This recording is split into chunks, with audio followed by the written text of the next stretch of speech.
Ask people if they've been to Croatia, and they breathlessly recount tales of sailing in Hvar, exploring in Dubrovnik, or relaxing in Split. Croatia's alluring coastal cities and towns have, quite understandably, attracted visitors from all over the world for generations. But I'd like to turn your gaze inland, if I may, to Zagreb. For a country that has only existed, at least in its current form, for 27 years, it's rather wonderful to think that its capital has been inhabited in one form or another for 37 millennia. And when you start to explore these streets and these surroundings, you begin to get the feeling that we've all been missing out on Croatia's real hidden treasure. Koliko nisko idemo, može li uopće niže, možda nam se digo zanosom, standard nam se ne diže, dani ponosa i slave i minusa na tekućem mi ne živimo ni preživljavamo, šta ostavljamo našem budućem naraštaju, dugove, račune, rate kredita nas guše, a nemamo ni kune, kombiniramo. Zagreb is served by the aptly named Zagreb International Airport. Located 17 kilometers to the southeast of the city, it's served by most major European carriers and now many international carriers as well. But it's also worth noting that there are several regional airports within about 2 hours of Zagreb. Ljubljana, Rijeka, Maribor, and Graz are all within 2 hours drive, so if you can't find a direct flight to Zagreb, it's well worth investigating one of those other airports because they're just as easy to get to. You have a couple of options to get from the airport into central Zagreb. There's a bus service provided by Croatia Airlines, but don't let the name fool you. Anybody can use the service, not just people flying on Croatia Airlines. The bus leaves every 30 minutes between 8 a.m. and 8 p.m. and it'll cost 30 kuna to make the journey into town. Alternatively, the 290 ZET bus will take you into the city, and from there you can transfer to trams or buses if need be. You can also take a taxi into town. The taxi rank is located just outside arrivals, and you can expect to pay 100 to 190 kuna for the 20-minute journey into town. Because we're in Europe, there is, of course, a robust and efficient rail service to and from Zagreb. Right here in Zagreb Central Station, there are direct services to Vienna, Munich, Zurich, Budapest, and beyond. If you're arriving into Zagreb from another country on a train, you won't actually go through... What's that? You won't actually go through immigration or passport control here at the station. Rather, depending on your country of origin, you'll actually... Everybody's doing it. Rather, depending on your country of origin and the passport you hold, passport control is done on board the train at one of the first stations within the Croatian border. Deliciously convenient. This isn't a big city, but nevertheless, it has a great transportation system with trains, trams, buses, and of course taxis. The trams will become your best friend as you make your way around the city. The 15 lines cover most of Zagreb and the network runs 24 hours a day. But lines 1, 3, and 8 do not run on the weekends or public holidays, and there's a significantly reduced service between midnight and 4 a.m., so plan accordingly. The ticketing system for the public transport works on a zone system. The good news is most of central Zagreb is in Zone 1.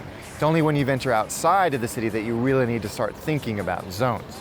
A single zone ticket valid for 30 minutes costs 4 kuna and is good for unlimited travel on any form of transport in a single direction. So if you switch between buses and trams, you don't need to get another ticket, as long as you're heading in the same direction and you're still within that 30 minutes. You can also buy 90-minute, 24-hour, 72-hour, 7-day, 15-day, and 30-day passes. You can buy your ticket from a newsagent or newsstand, which are located right by the tracks in many cases, from the ZET offices, or directly from the bus or tram driver themselves. As with many cities in Europe, you'll need to validate your ticket by inserting it in the yellow machine when you board the bus or tram. You'll need 2 tickets if you intend to travel between zones. This is important if you take the ZET bus from the airport, as you'll need 2 tickets, one which you'll validate when you board and the other when you cross the Sava River. To avoid all of that, just get a daily or multi-day ticket, which you only need to validate once. And finally, this rather adorable funicular that takes you from the lower town to the upper town is not only one of the shortest funiculars in the world, it's also one of the steepest. And rather conveniently, the ride on the funicular is included in almost all tram and bus tickets. Now, if this kind of thing makes you uneasy, take comfort in the fact that this funicular has been running continuously for 108 years without accident or incident, making it not just the safest form of public transport in Croatia, but the safest form of public transport in the entire world. Zagreb and Croatia as a whole are famous for their food, both the raw ingredients and the end result. Over lunch at a market-side bistro, local chef Mate Jankovic gave us a warm welcome with a cool spritz. It's Croatian cocktail. Živjeli. Marin grew up on a working farm just outside of Zagreb and carries with him an appreciation for the freshness that so many of the city's restaurants are committed to. This place is actually near to the fish market, the closest place to the fish market, and they are famous by the fish because they fried only what they bought on the fish market. Red mullet, anchovies, shrimp, sprat, all caught just off Croatia's coast earlier in the day. And you eat it by the hands. It's so good. You feel the sweetness inside. Yeah. It's so fresh. These guys, look at them. And you're just peeling it off the ribs, right? Yeah. I think food always tastes better when you're eating it with your hands. And what's this? This is beautiful. This is actually eaten in the coast. Swiss chard leaves, boiled with potatoes and garlic and parsley and olive oil inside. If we could eat one thing, one dish while we're here, what should it be? And it could be street food, formal, anything. Just something we mustn't miss. If you are in Zagreb, you mustn't miss this strukli. It's the strukli are famous, and the hotel where you stay, they have excellent strukli. That's what I've heard. The traditional meal for the city of the Zagreb. Fortunately for us, our hotel, the magnificent Hotel Esplanade, is home to the best strukli in the world, bar none. Creamy, cheesy, hot, salty, like every comfort food should be.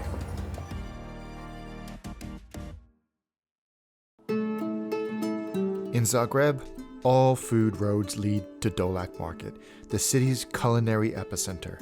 Chef and respected voice in the Croatian food world, Mate Jankovic, has been coming to this market for years and is a huge fan of the neighborhood. You can get great food, you can get obviously good sightseeing, and you can get hammered pretty good, you know? And there's some really great bars, and we'll talk about that later. Yeah. A judge on Croatia's version of MasterChef, he also traveled with Anthony Bourdain for 9 days across Croatia during the filming of a 2011 episode of No Reservations. When I'm in lack of inspiration, I come here and I take a walk, and you get inspired right away. Yeah, like by the time you finish walking through the market, you pretty much have your idea of the menu, right? It's a good place to be a chef. Being a chef in constant search of inspiration, Mate is no stranger to this market and its vendors. I'm here a lot. I live in Zagreb for the past, 8 years. I'm not here for a long time. But this has been here since before I was born, many years, even before my father was born. So I think I have to go through the history books to see how long has it been here, but it's been here for a long time. Yeah. And the history books will tell you the market has been a source of ingredients and inspiration for chefs and home cooks alike for nearly 100 years. From fruit and veg to sushi-grade tuna, and there's even more hiding below. Let me show you the belly of the beast. It's clear that if Mate knows you, you're selling something worth buying, like top quality meats and incredible dairy. We have amazing dairy in Croatia. Everybody that I take and I, go for a tour or just show around, everybody that has our dairy, our cheese and stuff like that is amazed. And we take it for granted because, you were brought up with it. Then when you go abroad and then you taste some really nasty milk or cream or, just basic dairy, it's just, oh my God, man, we got it well. I can tell you as fact, they do have it well. And when you mix that Croatian produce with an ancient Turkish delicacy, you get something pretty special. There is the thing about burek. Okay, burek is a Turkish dish, but as Croatia is a melting pot of every nation that actually spent some time here. Austrian, Hungarian, Italian, Turkish, even some French. So we have a tradition of eating a Turkish street food, basically, a pie. It's called burek, you know? Let's have one together. At just over £1 each, you get a lot of bang for your burek. So this is yours. The camera guy gets his own, you know? Burek, not a million miles away from Strukli, is a hearty serving of cottage cheese wrapped in a flaky dough. Usually accompanied by a plain yogurt, it's the perfect pre-market snack. Because as Mate told us, it's never good shopping on an empty stomach. It's all good. Oh, yeah, it is good. All good. It is good. After something as decadent and rich as burek, a coffee is definitely in order. And it just so happens, Mate knows a guy who makes the best cup in Zagreb. And indeed, Eli's Cafe founder Nick Orosi knows a thing or two about coffee. This is a very good coffee. Per capita, actually, we drink more coffee than Italians. Our history is like that. We were bordering with the Ottoman Empire on the east and with Italia, I mean, since always. So there is a long tradition of drinking Turkish way of coffee preparation and Italian espresso. But people are sitting for hours. 4 hours, yeah. With one coffee. No, I don't. I have 7. Shake all the way. And just shake my way out. I should raise prices. I know you should, but you won't.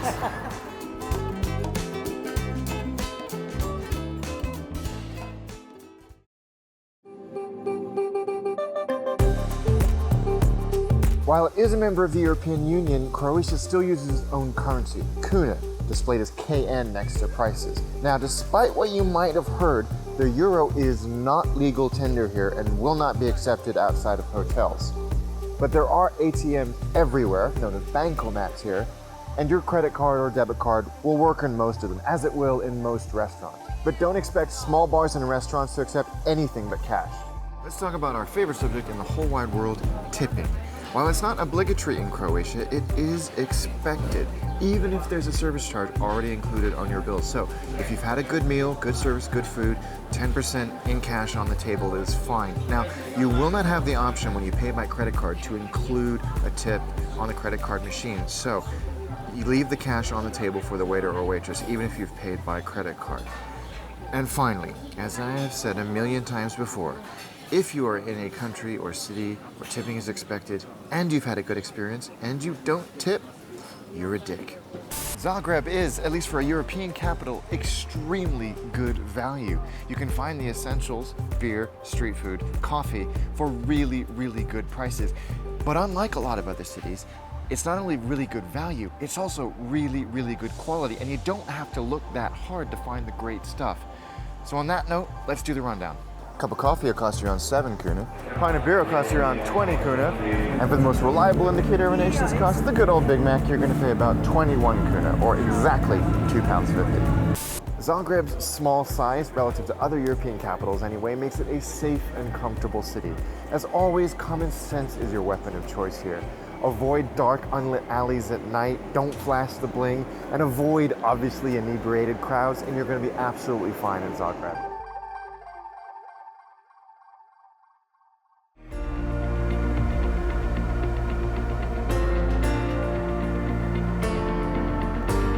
We were fortunate to experience Zagreb at a time when the city and the country were united behind a common cause. A common sense of joy and of achievement. And that shared sense of faith, hope, and glory, as ephemeral as it may have been, only magnified this city's appeal and attraction, its friendliness, its uniqueness, its charm. So while you may be inexorably drawn towards Croatia's sparkling coast, I urge you to also experience its effervescent capital. You will leave, I assure you, with more than one unforgettable story. The dream finished! I am Croatia!